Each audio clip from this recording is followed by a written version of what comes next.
dia melihat sosok wanita yang baju coklat itu lagi. Yang di bukit tadi deh. Betul. Aduh. Tapi sekarang dia posisinya ada di belakang pohon. Oke. Dan Jauh dari dia.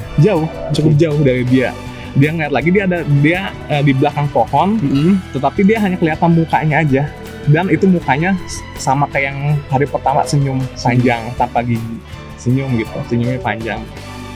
Dan akhirnya dia turut perhatiin si wanita itu yang di belakang pohon itu, terus diperhatiin.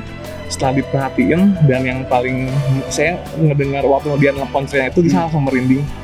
Ketika dia perhatiin, dia mau keluar gitu, mau nongol gitu ya. Begitu nongol ternyata itu sosok Kuyang yang muncul.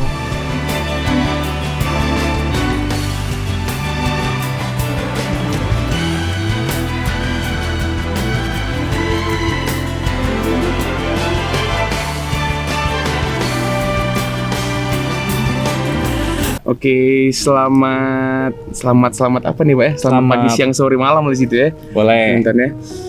Selamat datang lagi kembali di channel kami Horbeng TV, horor bareng bersama Timothy dan Philip di sini. Mungkin hari ini saya yang buka karena ternyata Pak Timo hari ini banyak sekali ceritanya.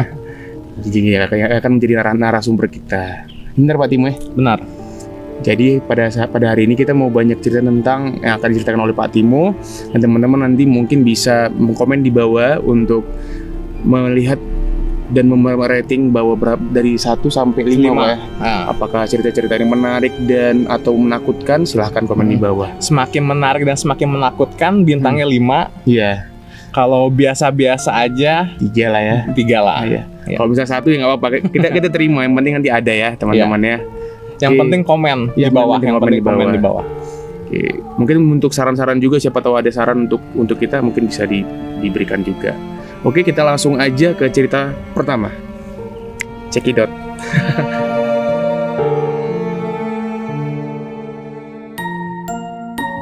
Sebelum kita masuk ke cerita pertama, pernah dengar ini nggak, Bill? Kata Kuyang. Kuyang, pernah. Coba gambarnya seperti apa? Setan, yang kata orang-orang ya, Dia kata kayak orang-orang. setan gitu atau hantu gitu yang cuma ada kepalanya tapi organnya cuma ada jantung apa ya. Jadi nggak ada bawahnya tuh, nggak ada tubuhnya. Betul. Jadi ada kepala, dan di bawahnya itu ada organnya. Benar, dan dia terbang. Terbang. Keren. Dan cerita pertama saya akan membahas mengenai Kuyang. Oke. Jadi ceritanya kita mulai dari awal dulu ya. Kurang lebih sih seminggu yang lalu saya dapat telepon dari teman kuliah dulu. Teman saya ini bilang ke saya bahwa Tim, gua lihat video lu loh yang judulnya Gunung Puntang. Oke. Yang mengenai 13 foto hitam itu. Oh ya, yang kita Jenis. bareng sama Jenis. Ketika dia udah nonton video tersebut, kan di video tersebut Jenis melihat ada sosok wanita yang pakai baju coklat ya. Iya. Nah, teman saya itu juga ngelihat sosok wanita dengan baju coklat. Dan itu ceritanya sih udah 5 tahun yang lalu, ketika dia camping ke Gunung Puntang 5 tahun yang lalu. Jadi ceritanya dia ada rencana 2 hari camping di Gunung Puntang. Dan waktu hari pertama dia mau menuju titik perkemahannya, di atas bukit itu memang ada sosok wanita pakai baju coklat yang sama seperti yang digambarkan oleh Jenis waktu itu. Yeah. Dan posisinya dia lagi melihat teman saya, si wanita ini. Si cewek ini lihat teman bapak itu. Betul, dari yang di atas bukit itu, dari jarak jauh dia ngelihat teman saya langsung. Dan teman saya pun ngelihat dia, jadi benar-benar berpapasan. Dan yang dilakukan wanita itu, dia cuma senyum aja. Senyum yang tanpa kelihatan gigi, dia senyum, tapi senyumnya senyum panjang di atas bukit itu. Dan teman saya itu ngehnya ketika dia nonton video itu, kok sama ya wanita, terus bajunya coklat juga sama. Terus anehnya lagi, saya tanya lagi, bawahnya dia melayang atau gimana? Dia pun enggak hafal bawahnya itu apa. kan waktu jenis juga dia nggak apa kan waktu itu tanya dia terbang atau apa jenis juga kan nggak apa, teman saya juga nggak lihat, sama nggak lihat kenapa, dia cuma taunya itu sosok wanita bajunya coklat. Tapi penampilannya kayak orang-orang situ ya, atau gimana?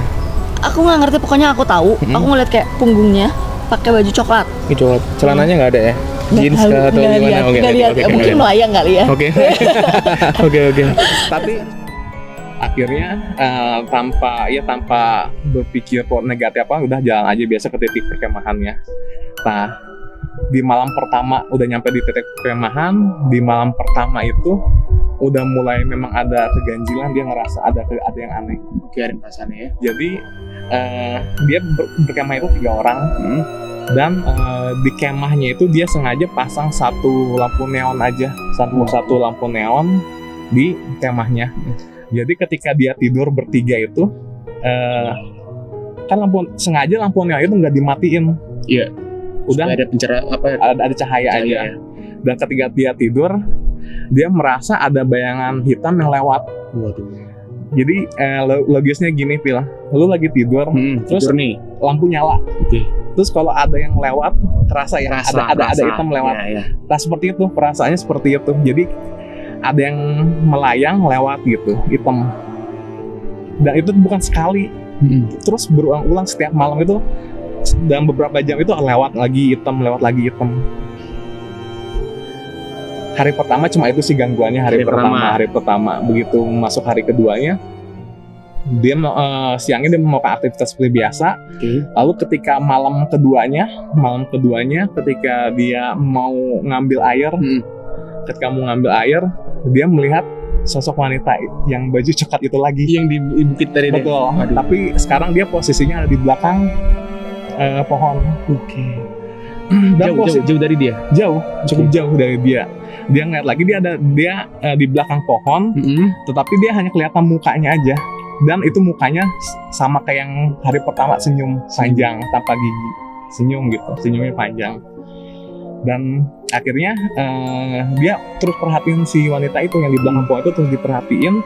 Setelah diperhatiin, dan yang paling saya ngedengar waktu dia nelfon cerita itu, dia langsung merinding. Ketika dia perhatiin, dia mau keluar gitu, mau nongol gitu ya. Begitu nongol, ternyata itu sosok Kuyang yang muncul. Gak pakai baju coklat lagi berarti dia? Gak pakai baju coklat lagi, jadi benar hanya kepala dan organ itu. Itu ketika teman saya nelfon cerita itu, belum merinding, langsung merinding banget.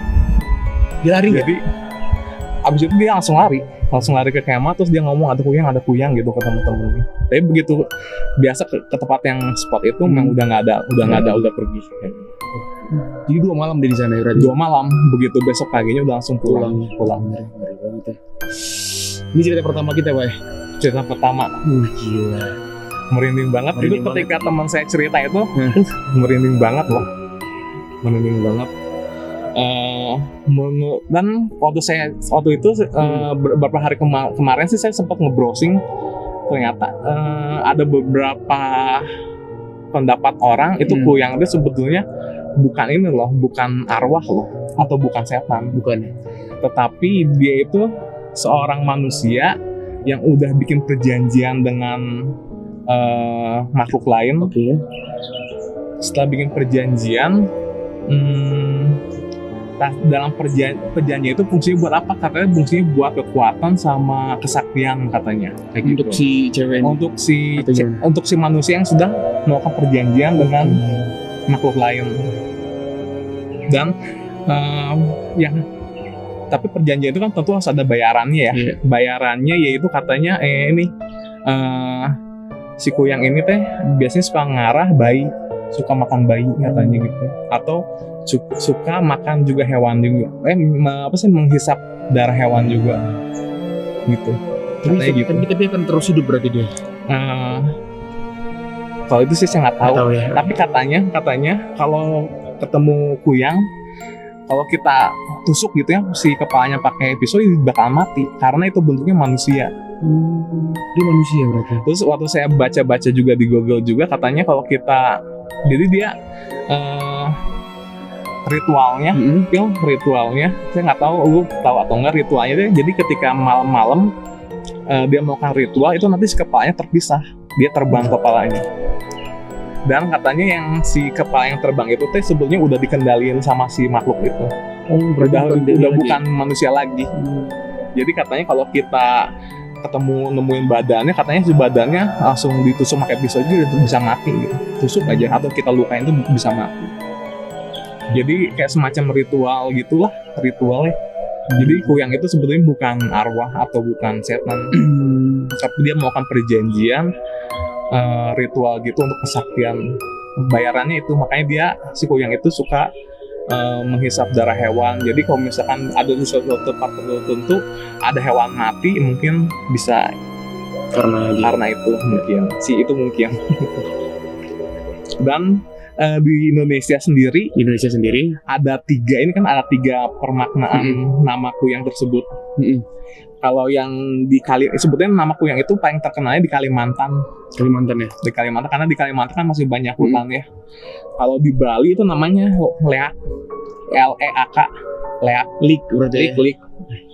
Kalau di Bali mah bentuknya sama, lik itu teh bentuknya kayak kuyang gitu sama, tetapi lik itu teh bahasa Bali artinya penyihir jahat. Terus kalau di Minangkabau namanya palasik. Oh iya, udah dengar palasik pernah dengar. Kalau di Minangkabau palasik bentuknya sama kayak gitu. Terus katanya ketika saya nge-searching juga katanya takut sama bawang juga. Vampir berarti, kayak vampir. Saya nggak tahu. Iya.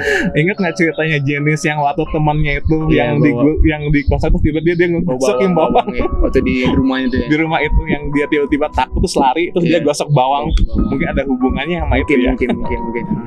Ditantangin gitu, dia jadi datang ke rumah terus bilang, mana katanya ada. Gue mah nggak takut, mana kalau beneran ada ya gue mau lihat gitu. Nah terus tiba-tiba dia tuh kayak langsung pucet gitu. Terus aku waktu kejadian itu tuh ada di rumah juga memang. Terus si temannya adik aku ini kayak teriak-teriak terus pusing, terus dia kayak mukanya pucet banget. Dia langsung kayak pakai bawang atau gimana aku nggak ngerti. Digosok-gosokin ke bawang. Dirinya dia gitu. Ke telapak kaki deh kalau nggak salah, telapak kaki itu dibawangin. Aku nggak ngerti kenapa. Tujuannya? Katanya sih ya biar hilang gitu ya, biar takut katanya. Mual-mualnya hilang. Iya. Aku nggak ngerti juga, mungkin itu sama. Tapi ini beda hantu, berarti beda versi ya cara melakukan ininya. Kita harus cari pendapat lagi ya, informasi lagi. Ya itunya sih, itu apa sih, mempelajari ilmu hitam, kurang lebih seperti itu. Kan Indonesia kan kental juga dengan yang nama mistisnya juga. Mistisnya kan. Kental. Oke, itu cerita pertama ya. Oke. Tadi lupain hidup ini di sini Pak. Nggak apa-apa. Oke. Jadi dari cerita pertama mungkin teman-teman yang menonton ini bisa memberikan rating dari 1 sampai 5. Yang ada kalau misalnya 5 itu paling serem atau menarik, atau yang nomor 1 itu ya paling yang nggak menarik lah ya. Iya. Silakan. Lalu bila teman-teman ada pendapat atau informasi tambahan mengenai kuyang ini, bisa sharing di komentar di bawah. Oke. Dia mikir gimana caranya supaya dia bisa memenangkan peperangan ini, tapi bisa juga melawan yang menangkal serangan-serangan mistis itu. Oke. Akhirnya dia melakukan ritual, si Kun Kan ini melakukan ritual dengan cara memasukkan arwah anak kecil ke dalam satu patung waktu saat itu. Memasukkan, dan ternyata arwah anak kecil ini adalah anaknya sendiri. Waduh.